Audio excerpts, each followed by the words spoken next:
Picture this calm morning, birds chirping, sunlight hitting the hood of my old red truck, when suddenly I see my neighbor Mildred creeping toward it like she's on a covert mission.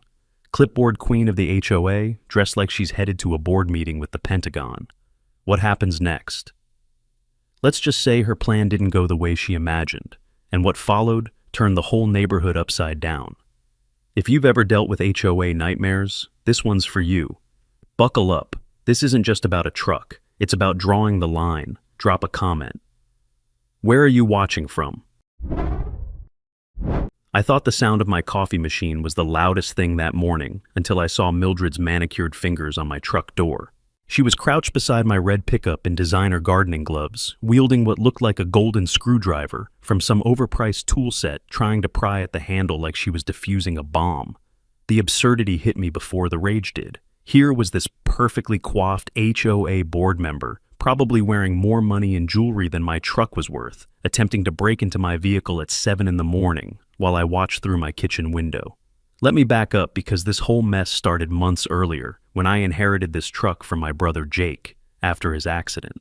Jake had worked in military communications before switching to civilian radio systems, and this old red pickup had been his mobile workshop for testing equipment in remote locations. Every antenna, every piece of gear, every scratch on the dashboard held memories of projects we'd worked on together during his weekend visits. When he passed, keeping the truck running felt like keeping a piece of him alive. I never expected that honoring my brother's memory would turn me into the neighborhood villain. My name's Ben Carter. I'm 35, and I work as a signal analysis specialist for the local aviation museum. Sounds fancy, right? Well, it basically means I design and test radio equipment for vintage aircraft displays. I spend most of my time making sure those old warbirds can still communicate properly during air shows. It's nerdy work, but I love it, and it pays the bills just fine. I'd recently moved to this quiet neighborhood. You know the type. White picket fences, perfectly manicured lawns, the kind of place where everyone waves at each other, but nobody really talks. That's where Mildred comes into the picture. Mildred. God, where do I even start with this woman? She's about 50 years old, always sporting this perfectly styled blonde bob cut and oversized designer sunglasses that probably cost more than my monthly truck payment. She's one of those HOA board members who takes the job way too seriously, like unnaturally seriously. I'm talking about someone who measures grass height with an actual ruler and keeps a notebook of everyone's violations. The kind of person who probably dreams about property values and compliance codes. I remember the first time she approached me about the truck. I was unloading some radio equipment when she glided over with this sickeningly sweet smile, clipboard in hand. Welcome to the neighborhood. I'm Mildred from the HOA board. I just wanted to make sure you're familiar with our community standards. Her voice had this fake friendly tone that immediately put me on edge, like when a telemarketer pretends to be your best friend. She gestured toward my truck with theatrical concern. That vehicle doesn't quite match our aesthetic guidelines, but I'm sure we can work something out. Even then, I should have seen the warning signs. Nobody talks about working something out unless they're planning to make your life miserable. From day one, Mildred had issues with my red pickup truck. Not because it was loud. The thing barely makes any noise when I'm working. Not because I was blocking anyone's driveway or taking up multiple parking spots. No, her problem was purely aesthetic. She thought my truck was an eyesore that didn't fit her vision of the perfect suburban paradise. That vehicle, she said during our second encounter, pointing at my truck like it was some kind of toxic waste, doesn't belong in an upscale neighborhood like this. The paint is faded, it's clearly older than our community standards allow and all that. Equipment makes it look like some kind of commercial operation. I just stared at her for a moment, trying to process what I was hearing. Did she really just criticize my truck for looking like I actually use it for work? I mean, yeah, it's not brand new, but it's clean, it's functional, and it's legally parked on my own property. What more did she want? I tried to be diplomatic at first. Ma'am, this truck is essential for my work. All the equipment you see is legitimate radio testing gear for aircraft communication systems. I understand your concerns about aesthetics, but I'm not violating any actual laws or regulations. She gave me this look, you know the one, like I'd just told her the earth was flat.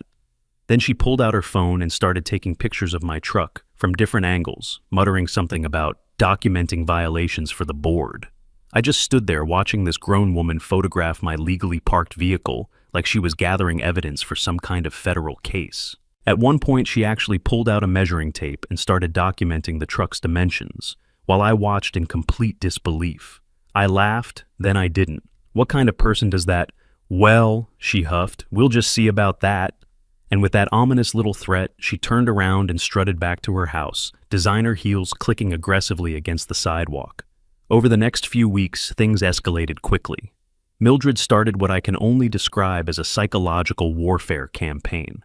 She'd complain to other neighbors about my truck being too old and the wrong color for the neighborhood. I actually overheard her telling someone from 2 houses down that my truck was bringing down everyone's property values, and that I was probably some kind of suspicious character because of all the antennas and electronic equipment. Can you believe that suspicious character? Like having radio equipment automatically makes someone a criminal or something. I could see her through her living room window, already on her phone, probably calling other board members to complain about the commercial vehicle that had invaded their perfect suburban paradise. Then came the first official HOA warning letter. I remember opening it and thinking, this can't be real. The letter, written in Mildred's overly formal tone, demanded that I remove my non-compliant vehicle within 72 hours or face immediate towing and substantial fines.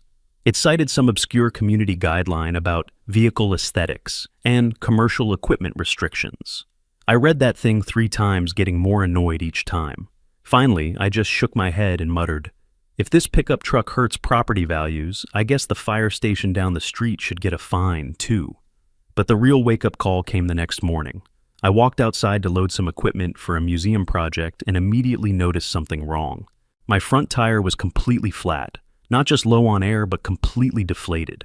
I knelt down to examine it and found a small puncture right in the sidewall. Now, I'm not saying Mildred did it, but the timing was awfully convenient, and the location of the puncture suggested it wasn't accidental road damage. Standing there in my driveway looking at that deliberately damaged tire, I felt something shift inside me. Maybe it was anger, maybe it was determination, but definitely something darker than I'd felt in a long time.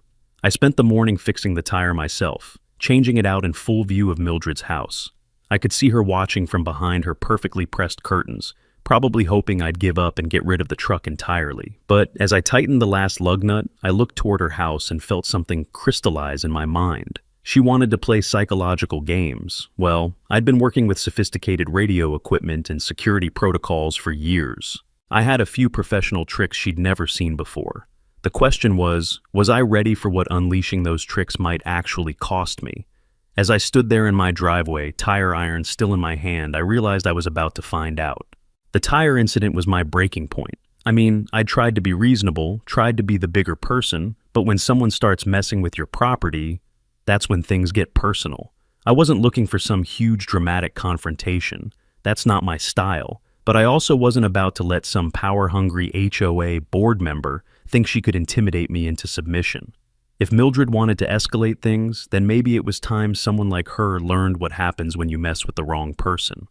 That's when I remembered my old friend Daniel. We'd actually worked together in a classified research unit before he switched to film production. Back when we were both doing signal analysis for government projects that I still can't talk about in detail. Daniel had since moved into a pretty interesting line of work, creating realistic props and equipment for science documentaries and educational films. He's one of those guys who can make absolutely anything look authentic, partly because he'd worked on actual government-funded projects before transitioning to entertainment. When I called him that evening and explained the situation, his response was immediate. This sounds like an interesting challenge. I still have most of those props in storage from the NASA documentary, plus some other equipment that might be useful for this kind of psychological operation. The way he said it made me think Daniel missed the old days more than he let on. Meanwhile, Mildred was ramping up her own campaign in ways that were becoming increasingly unhinged. She started getting creative with her harassment tactics, and I'm talking about behavior that went way beyond normal HOA complaints. One morning I discovered that she'd strategically placed her trash cans to block my driveway access. Not completely blocking it, that would have been too obvious, but positioned just inconveniently enough to make backing out a real hassle.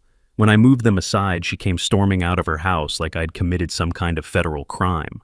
"Those are positioned exactly where they need to be for pickup efficiency," she snapped. I just looked at her and said, "Sure they are." What else was I supposed to say? Argue with someone who's clearly lost touch with reality. But the trash can thing was just the beginning. Mildred started spreading rumors around the neighborhood, and I mean serious rumors that went far beyond simple complaints about aesthetics. She was telling people I was a suspicious character with strange equipment that might be dangerous to community health. I actually caught her whispering to a teenager who was walking his dog, warning him about potential radiation exposure from my truck's antennas. Can you imagine warning children about radiation from radio testing equipment that's probably safer than their cell phones? She even suggested to a couple of neighbors that I might be running some kind of illegal operation out of my truck. The psychological warfare escalated when she decided to make her campaign visible to the entire neighborhood. I came home from work one day to find that Mildred had installed small signs on her lawn, actual printed signs that read "Visual Pollution Alert," with arrows pointing directly at my property. The woman had turned her front yard into a protest zone against my truck. It was so absurd that I almost laughed, but then I realized this was her way of trying to rally other neighbors against me. She was attempting to turn my truck into a community issue rather than just her personal obsession. The second HOA notice arrived on a Tuesday, and this one was even more threatening than the first. This time Mildred had apparently done her homework and was citing additional community guidelines about commercial vehicle restrictions and electronic equipment limitations. The letter demanded that I remove my truck within 72 hours or face immediate towing and fines starting at $500. $500 for parking my work truck on my own property. I sat there reading this ridiculous ultimatum, and that's when I made my decision. If she wanted to treat me like some kind of dangerous operation, maybe it was time to give her something to actually worry about. I called Daniel that evening with a plan that was beautifully simple in its psychological manipulation.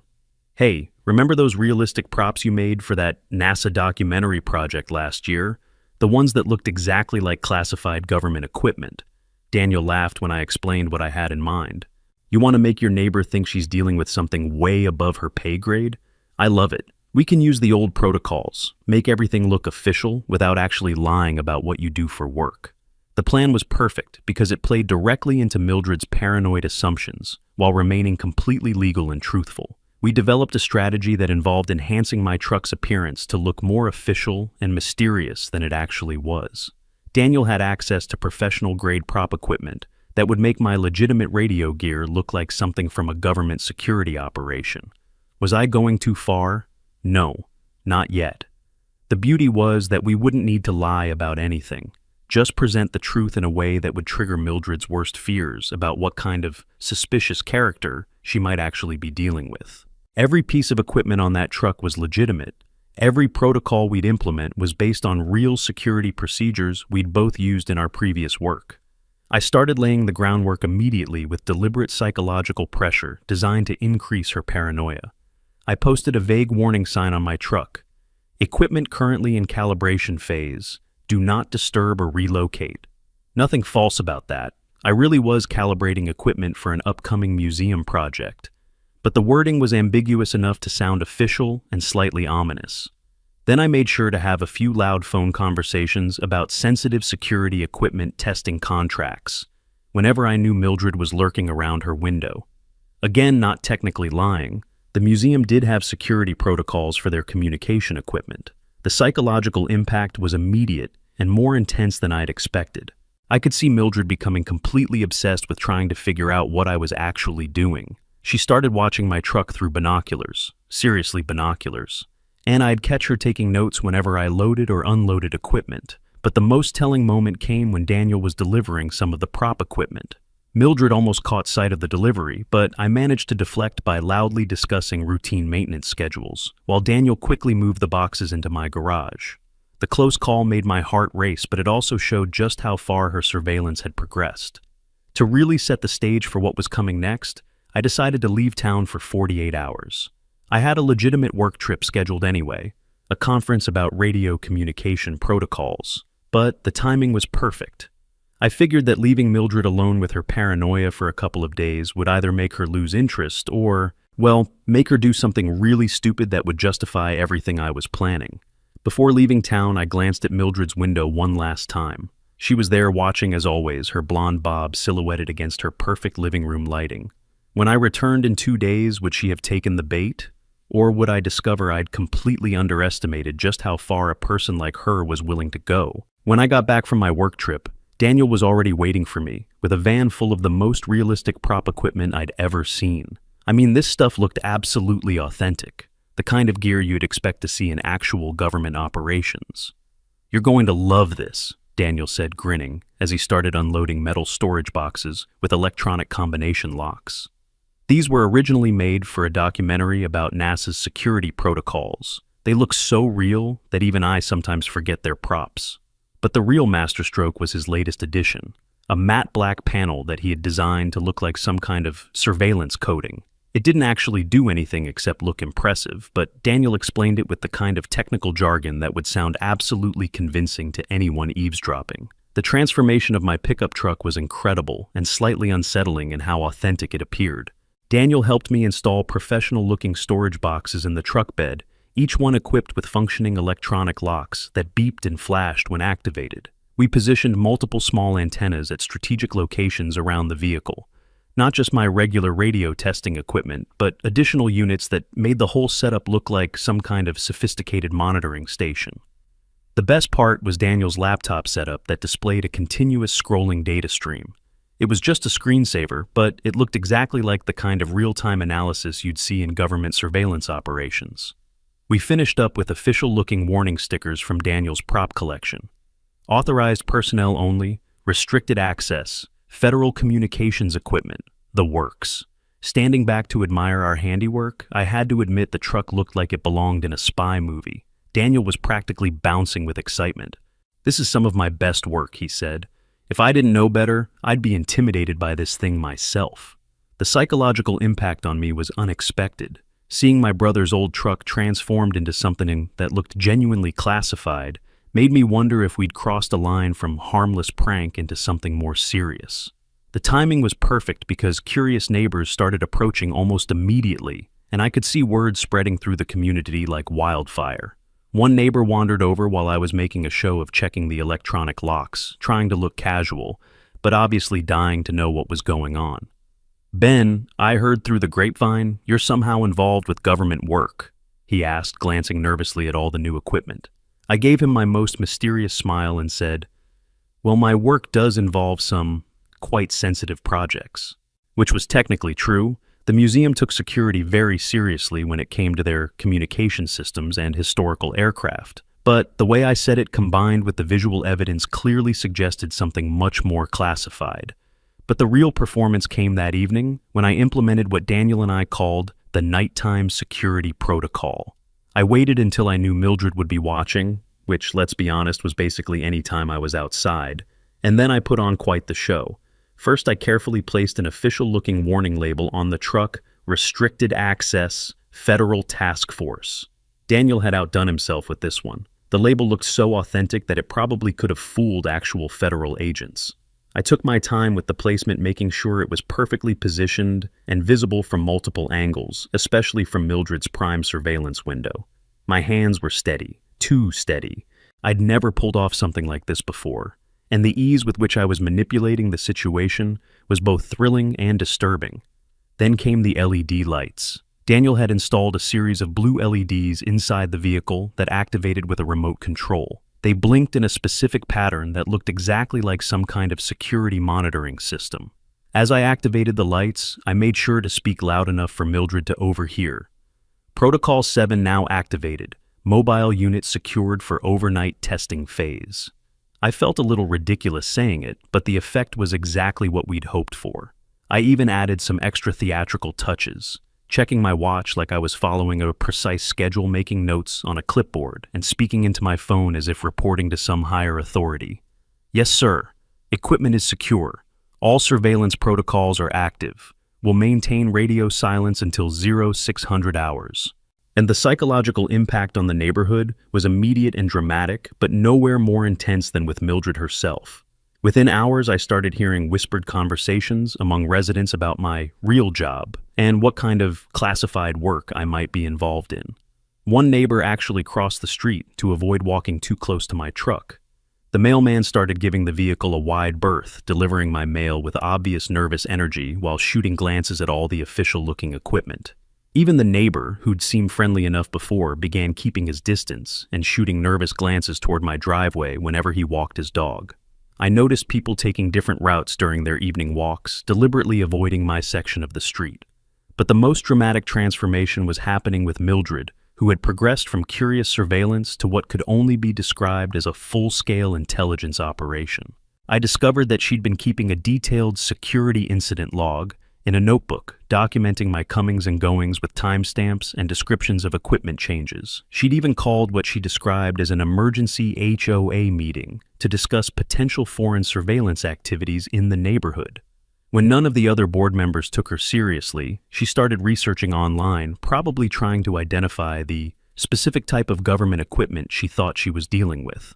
I actually caught her photographing my truck with a telephoto lens from her upstairs window. The beauty of the plan was that I wasn't technically lying about anything, but the presentation was designed to trigger every paranoid assumption Mildred might have about government operations in civilian areas. My work really did involve sensitive equipment testing. The museum really did have federal connections through their educational programs. The radio gear really was used for security communications. We just enhanced the presentation to look more official and mysterious than it actually was.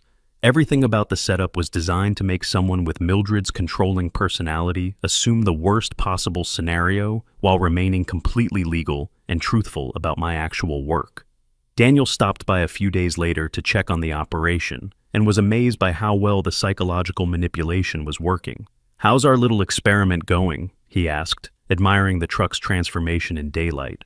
I pointed toward Mildred's house, where we could see her silhouette behind the living room curtains, notebook in hand. "She's been watching for 3 days straight. I think she's stopped sleeping." Daniel laughed, but then his expression grew more serious. "You know, Ben, I've seen people get pretty obsessed with this kind of thing. Are you prepared for what might happen if she really snaps?" That question stuck with me as Daniel drove away. What if I'd pushed her too far already? As I watched Mildred's curtains nervously twitching behind her window, I realized my little performance had worked too well. The genuine fear in her eyes was unmistakable now. This wasn't just curiosity or annoyance anymore. This was real paranoia, real terror about what she thought she was dealing with. Looking back, I should have realized that pushing someone like Mildred into a state of paranoid terror would eventually lead to desperate action. But honestly, I was so focused on the psychology of the situation that I didn't fully consider what desperation might drive her to actually do. That was my mistake, and it almost became a much bigger problem than I'd anticipated. I'd underestimated how far someone would go when they truly believed their perfect little world was under threat from mysterious government operations. Mildred's behavior over the next week became increasingly erratic and legally questionable. She'd developed chronic insomnia, spending most nights positioned at various windows, with binoculars obsessively monitoring my truck. I'd see her silhouette at 2 in the morning, 3 in the morning, sometimes still there when I left for work in the early hours. During the day, she'd pace around her yard with nervous energy, muttering to herself about dangerous secrets hidden in that red pickup truck, and protecting the innocent neighborhood from whatever was really going on. The woman was having a complete psychological breakdown, and part of me was starting to feel genuinely concerned. But then Mildred escalated things in a way I hadn't anticipated. She started citing what she claimed were legitimate legal grounds for her behavior. She approached me one afternoon with a clipboard full of printed documents claiming that HOA bylaw section 12.7 gave her community safety exemption authority to investigate potential hazards to neighborhood security. I'd never heard of any such clause, and I was pretty sure she'd made it up, but she was presenting it like gospel truth. But the psychological pressure wasn't just affecting Mildred anymore. Other neighbors were starting to question what was really happening, and not all of them were on my side. Robert from across the street approached me while I was checking the truck's equipment one evening, and his tone was different than before, more suspicious, more confrontational. "Are you sure this isn't actually a government truck? Should we be worried about living this close to whatever operation you're running?" The way he said it made me realize that Mildred's paranoid rumors were starting to take hold with other residents. I mentioned it to Daniel during one of our check-in calls. "Maybe we should dial this back a bit," I suggested. "She's really losing it over there, and now other people are getting suspicious too." But Daniel pointed out something I hadn't considered. "Ben, if you back down now, she'll just go back to harassing you. Sometimes people need to learn their lesson the hard way." He was right, but the emotional toll of maintaining this deception was starting to wear on me. That lesson came on a Thursday night at around 11:30, but not in the way I'd planned. I was inside working on some calibration reports when something went wrong with the truck's security system. I'd forgotten to properly disarm one of Daniel's motion sensors, and it suddenly activated without any actual intrusion. The sound was unmistakable and completely unexpected. A loud, penetrating alert that echoed through the entire neighborhood. Intrusion detected, response protocol initiated. Transmitting alert signal to monitoring center. But there was no intruder. I rushed outside in a panic, trying to figure out how to shut off the alarm before the entire neighborhood woke up and started asking questions I couldn't answer. Red lights, loud sirens, my hands shaking why this wasn't supposed to happen. But as I fumbled with Daniel's remote control, trying to deactivate the system, I found exactly what I'd been both expecting and dreading. Mildred was standing next to my truck, caught red-handed, illuminated by the bright red warning lights that were now flashing in sequence around the vehicle. But here's what really blew my mind. When she saw me emerge from the house, her first reaction wasn't shame or apology. It was indignation mixed with what seemed like genuine legal justification. "I have every right to investigate potential community hazards under HOA emergency safety protocols," she shouted over the alarm. Section 12.7 gives board members authority to inspect suspected security threats. I just stood there staring at her in complete disbelief while trying to silence the malfunctioning alarm. Did she really think breaking into someone's vehicle was justified by some made-up HOA regulation? The security camera, another one of Daniel's brilliant additions, had automatically rotated to focus on Mildred's position, recording everything, including her attempted justification for breaking and entering. The thing looked so authentic that even I sometimes forgot it was just a prop. Seeing that camera trained on her recording her attempted break-in and her legal rationalization finally broke through her indignant rage. The reality of what she'd just done and what kind of evidence now existed hit her like a brick wall. I didn't say anything confrontational because I was too busy trying to process my own emotional reaction to what was happening. I didn't feel triumphant. I felt like the bad guy. Here was a woman who had spent weeks accusing me of suspicious behavior, and now she was the one caught on camera attempting to break into what she believed was federal property. But instead of satisfaction, I felt a deep unease about how far this psychological manipulation had gone. The alarm finally stopped, triggered by a timer Daniel had programmed to prevent the noise from going on indefinitely. In the sudden silence, Mildred looked around frantically, probably realizing that half the neighborhood had likely heard the commotion and might be watching from their windows. Then she looked back at me, still standing there silently, and I could see something break inside her. All the arrogance, all the self-righteous authority just crumbled away, leaving behind raw terror about what kind of consequences she might be facing. Standing alone in my driveway, surrounded by flashing lights and prop equipment, I felt a confusing mix of triumph and genuine unease about the psychological damage I had inflicted. The plan had worked perfectly, maybe too perfectly. Mildred had been caught red-handed doing exactly what I'd predicted she would do. But as I stood there in the darkness, I started wondering if I'd crossed a moral line I couldn't uncross. Was this actually justice, or had I somehow manipulated a mentally unstable person into destroying her own life?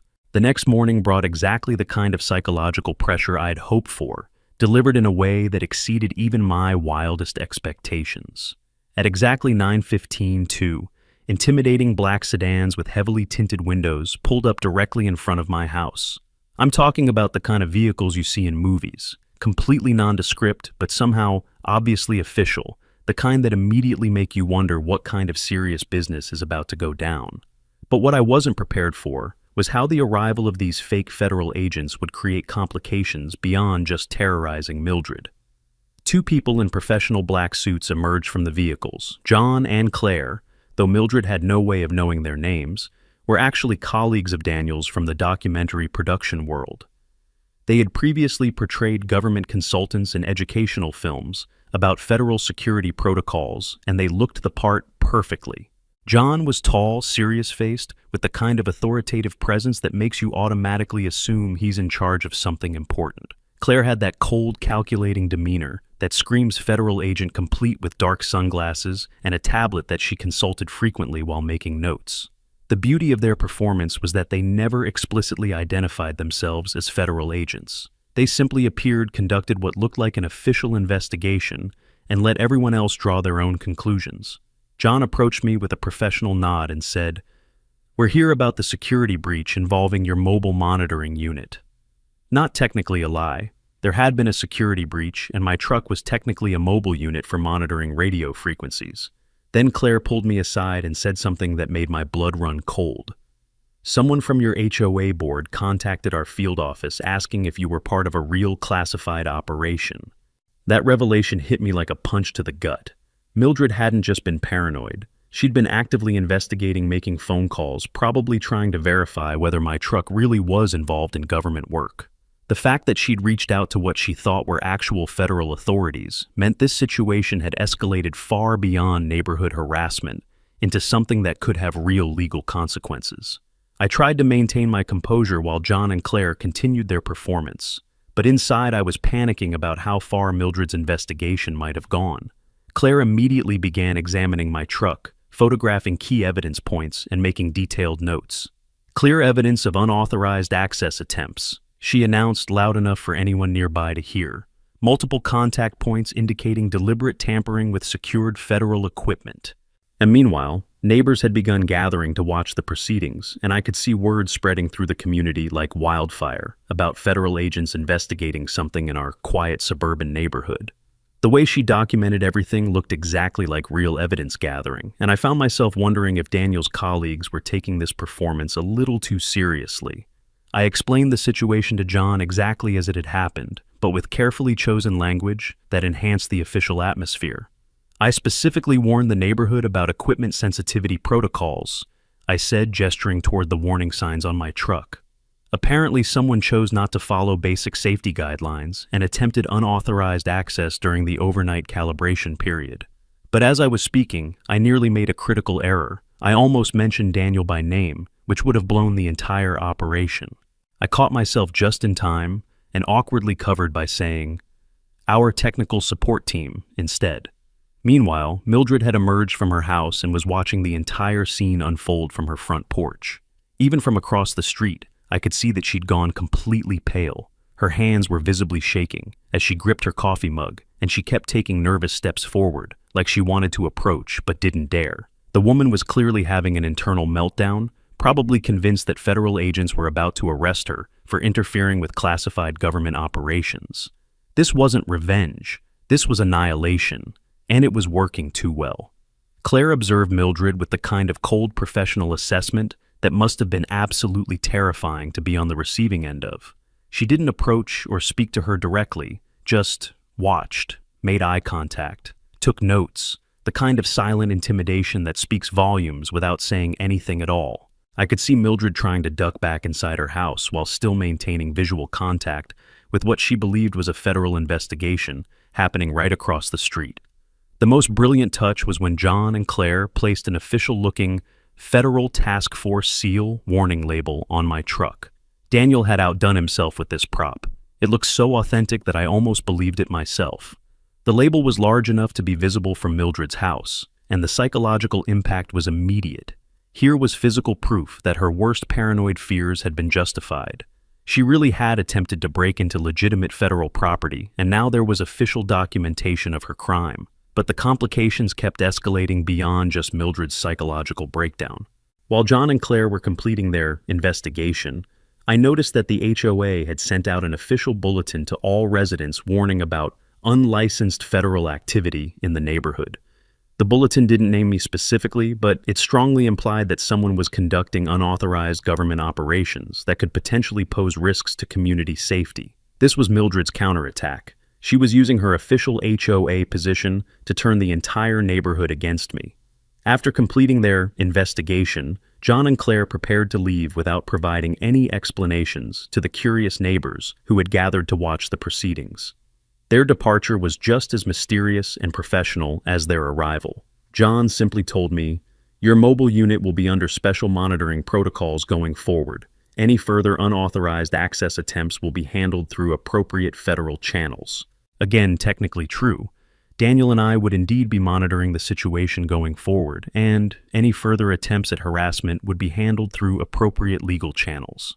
As the black sedans drove away without offering explanations to anyone else, the entire neighborhood reached maximum confusion and concern about what was actually happening in their quiet suburban community. I could see neighbors gathering in small groups, whispering among themselves, shooting nervous glances toward both my house and Mildred's. The psychological pressure on everyone was intense, but especially on Mildred, who now had to live with the belief that she'd committed a federal crime and was under active government surveillance. What had I actually set in motion here? What happened next was both exactly what I'd hoped for and more disturbing than I'd anticipated. Mildred's psychological state deteriorated rapidly from paranoid anxiety to complete terror about facing federal consequences for what she believed was interference with classified government operations. The woman was living in constant fear, convinced that agents might return at any moment to arrest her and charge her with federal crimes that could destroy her entire life. But what I discovered about her support system made the situation even more complex than I'd realized. Going through my mailbox the next morning, I found something that changed my understanding of the entire situation. Tucked between bills and junk mail was a printed email thread that someone had clearly left for me to find. The messages were between Mildred and another HOA board member discussing plans to escalate the vehicle situation through legal channels and document security concerns for potential law enforcement involvement. The final email, dated just 2 days earlier, was the other board member distancing himself. Given recent federal involvement, I cannot support further action regarding this matter. Someone had thrown Mildred under the bus to save themselves. Over the next few days, Mildred's behavior became increasingly desperate and erratic. She started bringing food offerings to my doorstep, homemade cookies, casseroles, even expensive wine, always accompanied by handwritten notes begging me to please talk to your supervisors and explain it was just a misunderstanding by a concerned citizen. If she'd volunteer for any household chores she could think of offering, to wash my truck, trim my hedges, even clean my gutters if it would help smooth things over with what she believed were federal authorities. I'd find her lurking near my mailbox, probably hoping to intercept any official correspondence that might give her clues about her fate. But the public humiliation was perhaps the most devastating aspect of her downfall. The morning after the alarm incident, I noticed neighbors gathering outside Mildred's house in small groups, whispering among themselves and occasionally pointing toward her windows. Some were actually filming with their phones, probably documenting what they thought was the aftermath of a federal investigation. At one point, I heard someone yell across the street, "We saw what you did, breaking into government property like some kind of criminal." And the woman who'd once commanded respect as an HOA authority figure had become the neighborhood's cautionary tale about what happens when you mess with classified operations. I genuinely wanted to let the whole situation go at that point. Watching someone grovel like that was actually pretty uncomfortable, even someone who had caused me as much trouble as Mildred had. The psychological manipulation reminded me of something that happened when I was 12. A teacher had wrongly accused me of cheating on a test, and I'd spent weeks feeling that same helpless terror about consequences I didn't deserve. Watching Mildred experience similar fear, even though she'd brought it on herself, made me question whether revenge was worth the emotional cost of becoming someone who could inflict that kind of psychological damage on another person. To increase her paranoia with minimal effort, I decided to stage one final psychological pressure point. I printed an official-looking letter on government letterhead that Daniel had in his prop collection, addressing follow-up security protocols and ongoing monitoring requirements. Then I accidentally dropped it on my front porch where Mildred would be sure to see it during one of her surveillance sessions. Within hours, I could see her pacing frantically behind her windows, probably convinced that federal authorities were maintaining active oversight of the situation and her criminal behavior was still under investigation. Apparently, Mildred's terror had evolved into a desperate need to shift blame and create alternative explanations for her behavior. She started telling neighbors that I was probably involved in money laundering through my supposed government work, suggesting that my radio equipment was actually being used for financial crimes rather than legitimate federal operations. Can you believe that even while terrified of federal consequences, she was still trying to destroy my reputation with completely fabricated accusations? That's when I decided she needed to learn that her days of wielding HOA authority were officially over. That final lesson came during what would be Mildred's last official HOA board meeting. She had apparently called an emergency session to propose a motion demanding full investigation of unauthorized federal activities in the neighborhood, probably hoping to use her official position to legitimize her paranoid obsessions. But when the vote was called, every single board member voted against her motion. The humiliation was complete and public. Even her fellow board members recognized that she'd lost all credibility and was becoming a liability to the organization's reputation. The HOA leadership had conducted their own investigation based on the anonymous complaint that Daniel had submitted, and what they discovered was damning. Mildred had been systematically violating residents' rights, making up rules that didn't exist, and using her board position to pursue personal vendettas against neighbors she didn't like. The tire slashing incident was just the tip of the iceberg. They had uncovered a pattern of behavior that violated every principle of fair HOA governance. Apparently, she'd been conducting unauthorized property inspections, measuring lawn heights with rulers during residents' vacations, and issuing violation notices for infractions that existed only in her imagination. The HOA president and vice president officially informed Mildred that she was being temporarily suspended from all board positions due to causing widespread community panic and seriously abusing administrative authority. They cited multiple violations of HOA bylaws, inappropriate use of official letterhead for personal disputes, and creation of a hostile environment that had led to federal investigation of the neighborhood. The irony was perfect. Mildred's own paranoid behavior had provided legitimate grounds for her removal from the position she'd abused to harass me.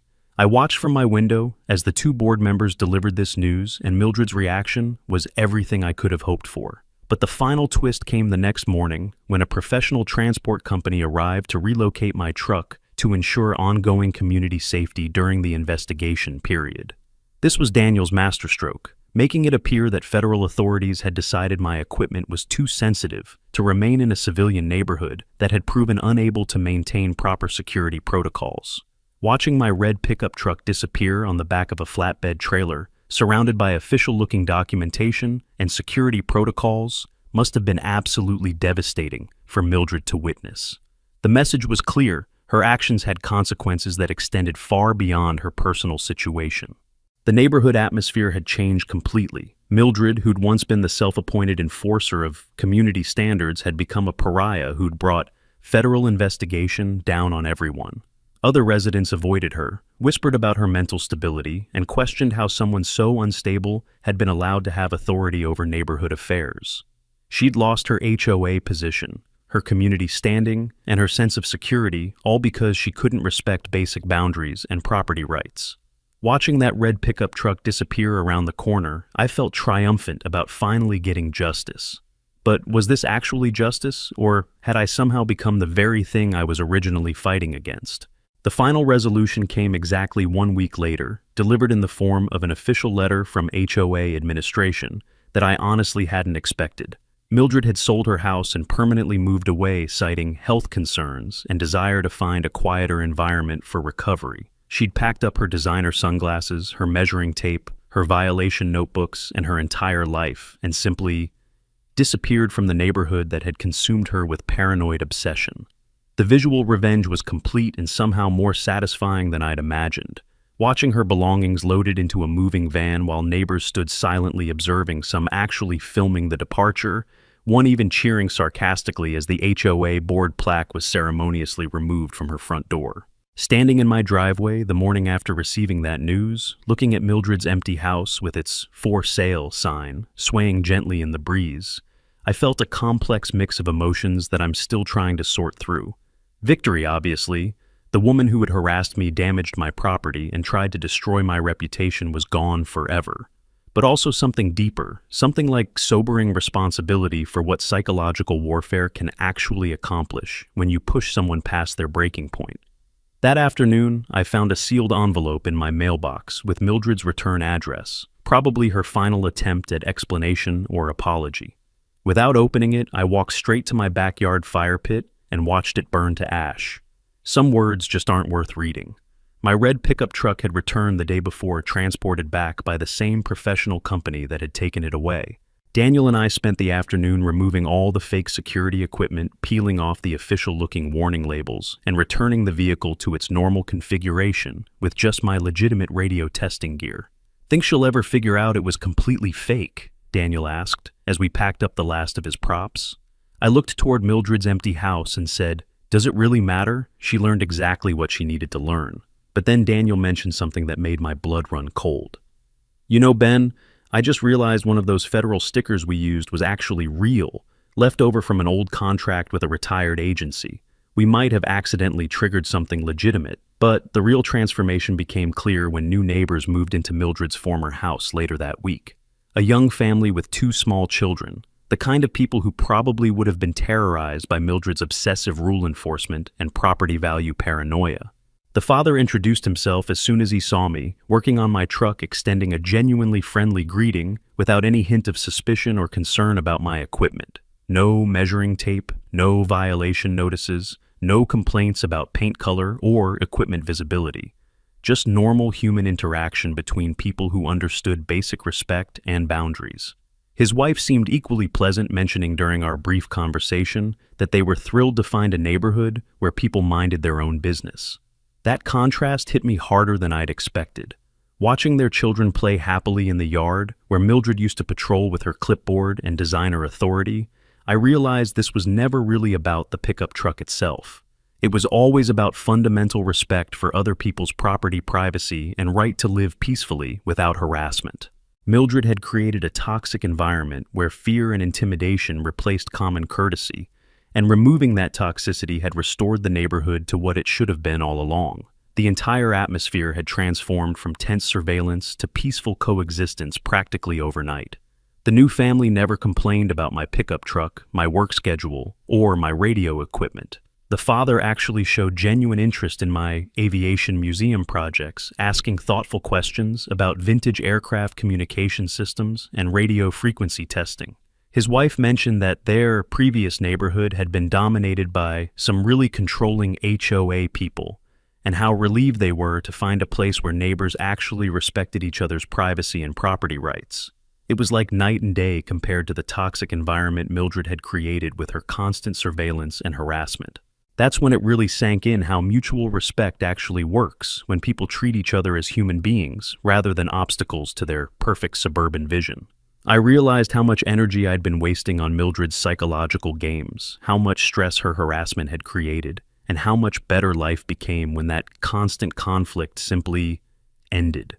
The neighborhood atmosphere transformed from tense surveillance to peaceful coexistence practically overnight, and I understood that sometimes the most effective solution to a toxic person isn't confrontation.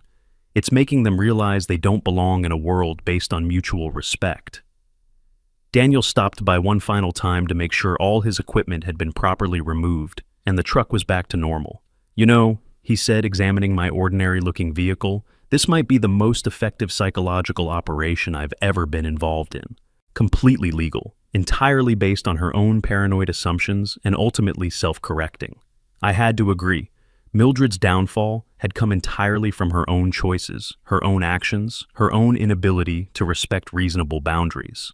The woman who had tried to control everyone else had ultimately lost control of her own life.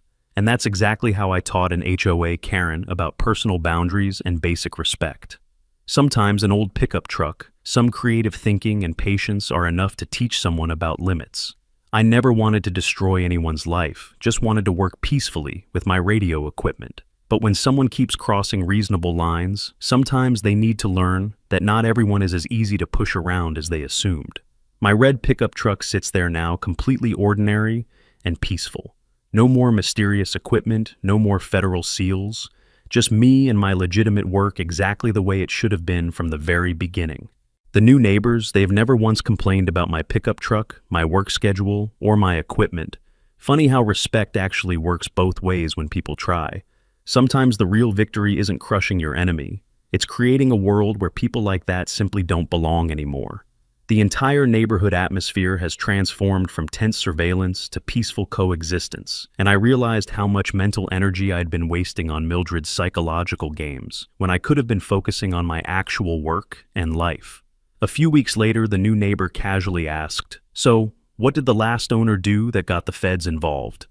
I just smiled and said, some mysteries are better left unsolved. Turns out all it took to clean up the neighborhood was one dirty old truck and a little imagination.